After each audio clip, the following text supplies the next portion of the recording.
Now then, nutrition. You know, we talk a lot about it here at Earle Wellbeing, don't we? Talking about things like protein, healthy fats, lots of fibre. It's quite a bit to think about. While we might have the theory down, knowing how this actually looks in practice can be a completely different ballgame. So I'm just going to show you how I build my plate, even if I'm travelling, if I'm away. There's a few fundamentals that I really try and stick to. And these are the things that have helped me feel stronger, fitter, better than ever as I get older. So let's dive in. So first up is, it's my mantra, prioritize protein. You know, the first thing I do when I'm building a plate of food is to think, where's the protein? That's my first thought.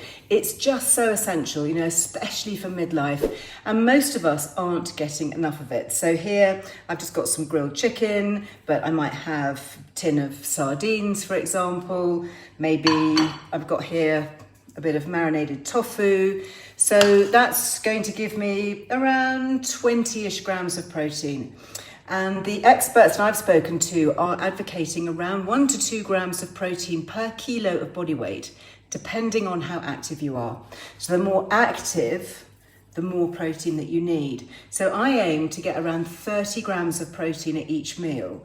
And if that's looking tricky over the day, I might add a protein powder, for example, if I think I need a little bit more, especially if I've been lifting a few weights. And I might throw that into a smoothie, stir it into yogurt, add it into a soup, a sauce, whatever. It just bumps up the protein grams that I get during the day. So protein added. So not only is this going to support muscles and essential body functions, it's also going to help keep us fuller for longer. And that helps to keep our blood sugar, our blood glucose levels stable. So that is an excellent start. Now, once I've sorted my protein, I add my veggies. And, you know, I love anything green. So I've got here just some cooked green beans that I've had left over. So it could be broccoli, for example. That's another real favourite of mine. Good little portion of salad leaves. You could dress that with a little bit of extra virgin olive oil. I like putting that on the veggies as well. So you've got really healthy fats there. And then maybe a bit of colour, eat the rainbow. So I've got some red cabbage that's going to be sprinkled on. Maybe a few, chopped tomatoes. Got a little bit of chopped parsley. And maybe, what have I got here? A little bit of carrot, celery, tiny bit of onion. Just mixing it all up, adding to the amount of plants on my plate. And as you can see here, my plate is already looking pretty full. So the last few bits, healthy fats. Yeah, we can't forget those, can we?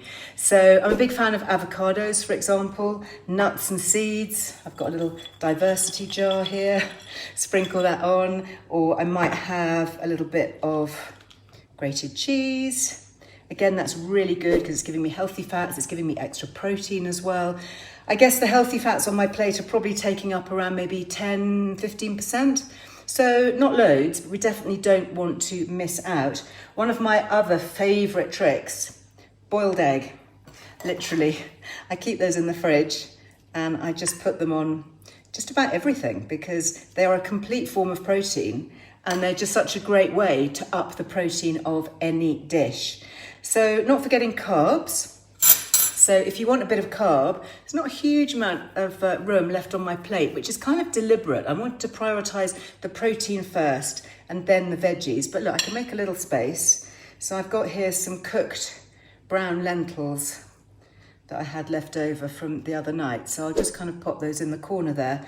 Actually, one of the reasons that I like lentils is that they've got lots of prebiotic fibre. So they're very good for our microbiome, our gut bugs, love them. But they're also a reasonably good source of protein as well. So you can see, pump up the protein. So I don't add loads, just a little bit. It's all about variety. And then I love thinking about fermented foods. How can we get a bit of fermentation going on here? You might have a bit of sauerkraut in the fridge, for example, or maybe some of this stuff, kimchi, Really, really good. You can make your own. We've got lots of recipes on Earle Wellbeing. I'll pop a link to them if you want to see. This is a mild one because I'm a bit of a wuss when it comes to high chili, but this is really, really good. Billions of beneficial bacteria. You can just pop it on the side of anything. You can stir it into a sauce or a soup if you want, or I'm going to have it here with my grilled chicken. And then you might have something like miso. That's also fermented. So this is a really tasty paste. It's got the umami flavour. And if you're making a salad dressing, maybe with a bit of balsamic vinegar, a bit of extra virgin olive oil, you could stir a little bit of that in to give it a bit of oomph. And you're also topping up your prebiotic and your probiotic foods with a little bit of fermentation. So again, thinking about the good gut bugs as well as the protein and the colour, the fibre, just loads of goodness, really. And that's it, really, my basics for making a really healthy plate. And you know, eating like this has been a real game changer for me over the years because I feel fuller for longer. My sugar cravings are so much lower. I just don't have a sweet tooth anymore. And you know, upping the protein and the healthy fats has really made such a big difference. I just don't reach for the biscuit tin at 4 o'clock, which, yeah, genuinely, that really was my downfall. Now everything just seems to be so much more even. I'm not really hungry until early evening. Anyway, let me know what you think. Drop me a comment. Love reading your thoughts. And let me know what you would like to see in future videos. You know, your support really does help our channel to reach more of us who might benefit. So thank you for being here. And please don't forget to like and subscribe. And I will see you again very soon. Go very well.